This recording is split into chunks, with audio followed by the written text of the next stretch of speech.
Good morning everyone. Today we're going to be talking about my gear because I have finally completed all of my gear. So that includes all 3 pieces of armor as well as my weapon.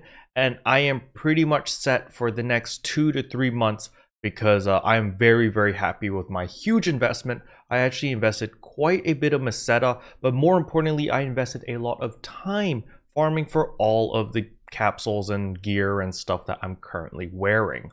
But before we jump into the video, if you're new to the channel, I upload NGS content daily, so if you do play this game, I would really appreciate a subscribe as it really helps out the channel. Anyway, without further ado, let's begin the video.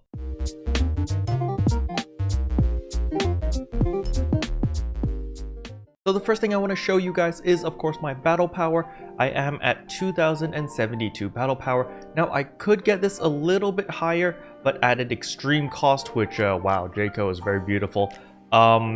It doesn't really justify the cost at the moment, and if I needed to farm all the materials, it would take a very long time. So let us take a quick look at my gear. So you guys have seen my relic dependence. This is the Fixa Fatale level 4 katana. It's very beautiful. It's pretty much maxed out. Like, there's nothing I can do here to make it even better. These augments are the best of the best for my personal playstyle. Now for the armors, I am running the new armors, so the Terminator armors over here, and you can see that I do have Addy Stamel, which actually gives me 20 HP as well as melee potency plus 2.5%. And the reason I'm going Addy Stamel was simply because this was the cheapest Addy capsule, which I felt was viable. Now I could have went the Addy Ward ones, but I really didn't need the all resistance since there are no downsides with the Terminator armor, unlike the Gion or the Grias. So I was just like, there's no real need for that, so I went with HP instead.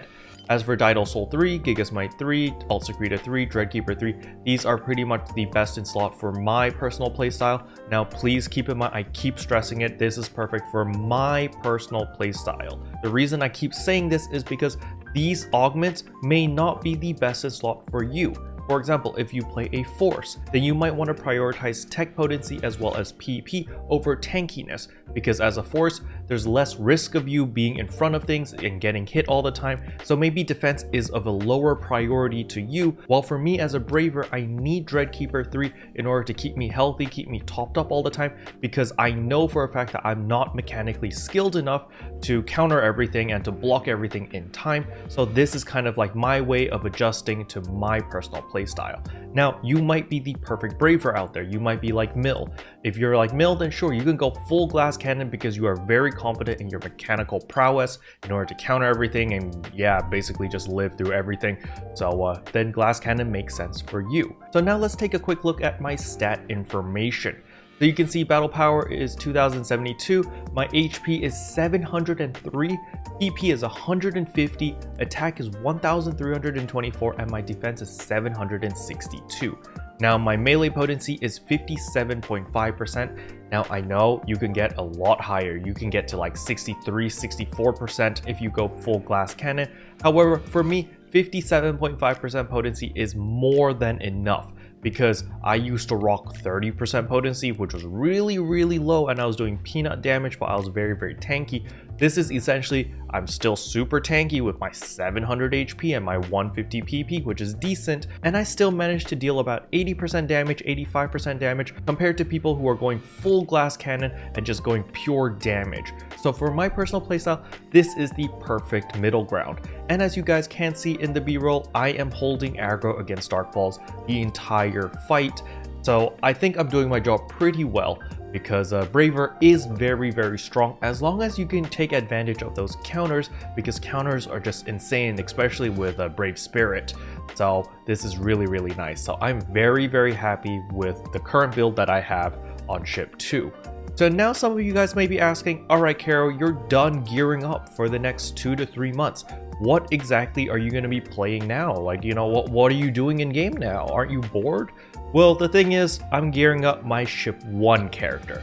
So my ship 1 character is using these Sanquian weapons, so I still need to farm a lot of photon scales. I just upgraded to potential level 2 yesterday, so I need to farm another 250 to get that to potential level 3, and then the massive 600 to get to potential level 4. So that is a lot of grinding to do, and my armors over there are not plus 50 yet. I just got my weapon to plus 50, so there's a lot of stuff to work on the second character on ship 1.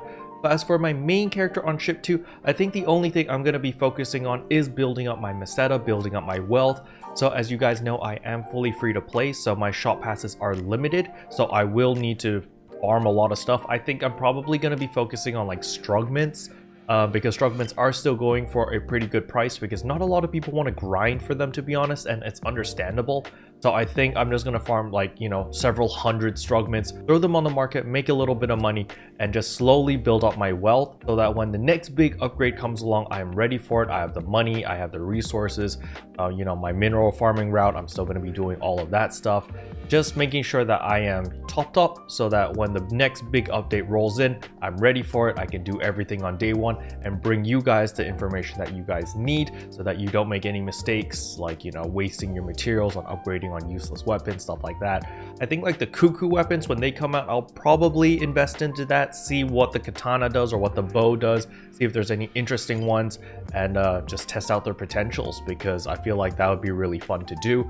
And since it's guaranteed that they do not need to use photon scales, I'm pretty sure they're going to need other materials, so might as well farm for them now. Special thanks to all the members for supporting the channel. It really means a lot to me. Thank you again. But yeah, that's all I wanted to cover in today's video. Hopefully you guys found it helpful. If you did, I would appreciate a like and a subscribe, and I'll see you guys in tomorrow's video. Bye! What can I say except you're welcome for the heals, the boosts, the rest.